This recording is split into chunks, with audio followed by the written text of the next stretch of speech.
Welcome back to Away with Old Thinking Patterns, the podcast. You could be anywhere in the world right now, but you choose to be here with us, and we are grateful. Today's topic, my heart is a superpower. Yes, indeed. We are here to discuss an organ whose functions have been severely diminished, an organ that is greatly devalued. Before we get started, let's discuss what we already know about the heart. It's a muscular organ. And we do know that it beats between 60 to 100 times a minute, pumping blood and nutrients throughout the body. We understand that it monitors our blood pressure. It's the primary source of our emotions and our courage. However, the heart is much greater than pumping nutrients to the body. It's also much greater than pumping blood to the body. Okay, let's talk about some deeper functions of the heart. The heart's function is at the intersection of biology, physics, and consciousness. We must acknowledge the Heart Math Institute for their research on the heart and expanding our understanding of the heart. Research on heart intelligence started in the U.S. somewhere in the 20th century, and it took off in the 60s. According to HeartMathInstitute.org, the heart is far more than a physical organ. It's an access point to deeper intelligence. Heart Math defines heart intelligence as the flow of awareness, understanding, and intuition we experience when the mind and emotions are brought into coherent alignment with the heart. That makes the heart our true command center, as we are fueled by our emotions and desires to accomplish daily goals, like going to work, like getting up in the morning. Our heart contains its own nervous system as taught by ColumbiaSurgery.org. This system empowers the heart to process information, make autonomous decisions, and adaptively maintain its rhythm, ensuring optimal performance in response to varying physiological demands without reliance on constant brain input. It governs itself. Now you see our heart is one of our three brains in the body, and the three brains are the brain, the heart, and the gut. The heart emits an electromagnetic field 60 times stronger than the brain. Wow, that's powerful. The heart sends emotional and intuitive signals to the brain that governs our lives. The heart is the main oscillator which converts electrical energy into electromagnetic energy. The heart is in constant communication with the brain. It makes its own decisions and manages emotional intelligence. Do you know that past experiences follows the heart to its new owner? In many transplants, the new owner has encountered memories or experiences that were owned from the past owner of the heart. Fun fact, the heart is formed first in the unborn fetus, not the brain. Another fun fact, in Egypt, intelligence was measured by putting the heart on a scale, and if it was lighter than a feather, then that deemed the owner of that heart to be intelligent. The book of James in the Bible instructed us to purify our hearts.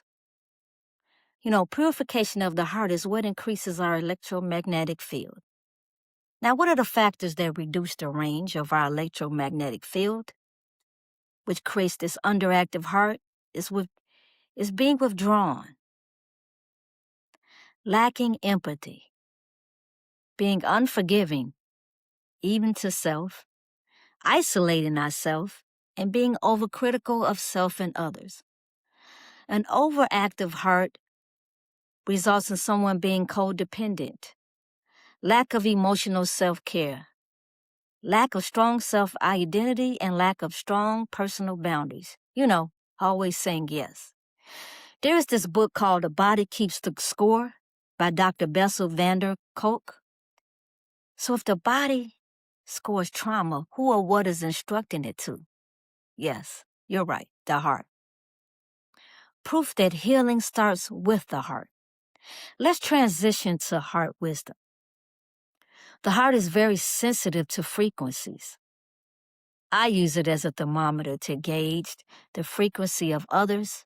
If too low, I dismiss the person or situation. The heart is the general. It doesn't command the universe, it commands you. When your nervous system is regulated, you make clearer decisions. You hold boundaries better, and you attract alignment because you're operating from clarity and not just reacting. The heart is the general, and the body is the army. And coherence is the condition under which the general can actually lead the body effectively. What makes the heart heavy? Well, common states of the heart in society is often feeling grief, guilt, anger. What makes the heart light? Gratitude, authenticity, and love. Those are some of the states of beings that make the heart light. I want to challenge you because I want you to understand how important it is to be heart-led. And this is something that these are my recommendations now. We're going to go into my recommendations on how I really believe that individuals should be more heart-led. And what does that mean? And what I mean heart-led, I don't mean in the lower heart, but in the higher heart. Because the heart has a low and a high place. You're operating from a low place or a low heart when you're led by your emotions, when you're led by uncontrollable emotions, when you react impulsively, when you're feeling feelings of grief, guilt, lack of self-love, shame. That creates a low heart function and creates low energy, which ultimately affects your electromagnetic field of your heart, meaning people don't want to be around you. I challenge us to move from our place of a higher heart, meaning, well, moving from a place of gratitude, being grateful, regardless of how bad your situations are, being grateful, being authentic. We don't realize how high of a frequency it is to just be ourselves. Don't be what other people want you to be. Be yourself. The happiest people are those who could live in their higher heart, meaning they're grateful, because gratitude is a high frequency.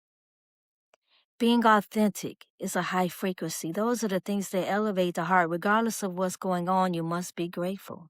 You must be authentic.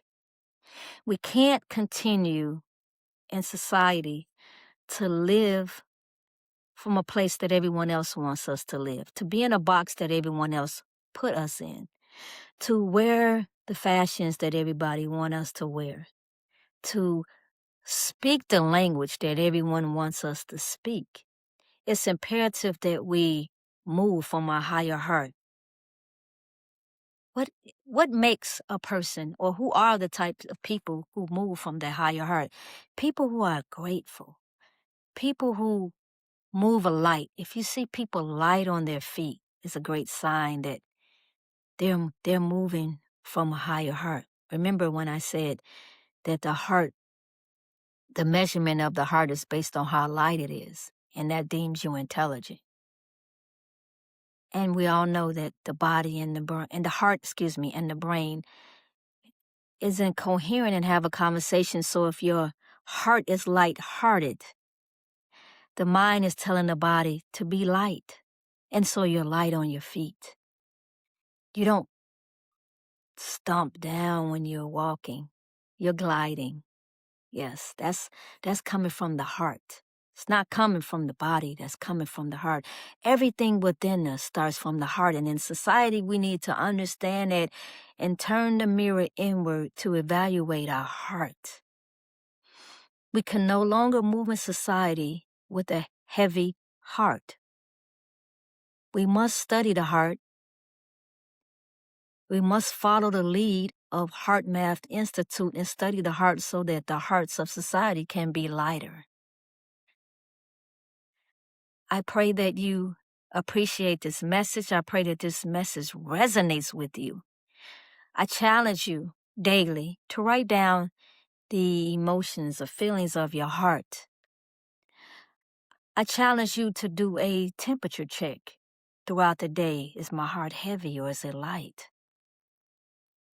I challenge you to evaluate the situations that changes your heart from light to heavy. The people who affect your heart in ways that make it heavy and not light. Write this down on a piece of paper. And from there, whatever affects your heart and keeps it heavy should be removed from your life. I pray that this message activates your heart healing, activates your desire to be in coherence spiritually with your higher and lower heart. I encourage you to follow us on Substack, and I encourage you to follow us on Spotify and Riverside, and be prepared for our next episode. Peace and blessings.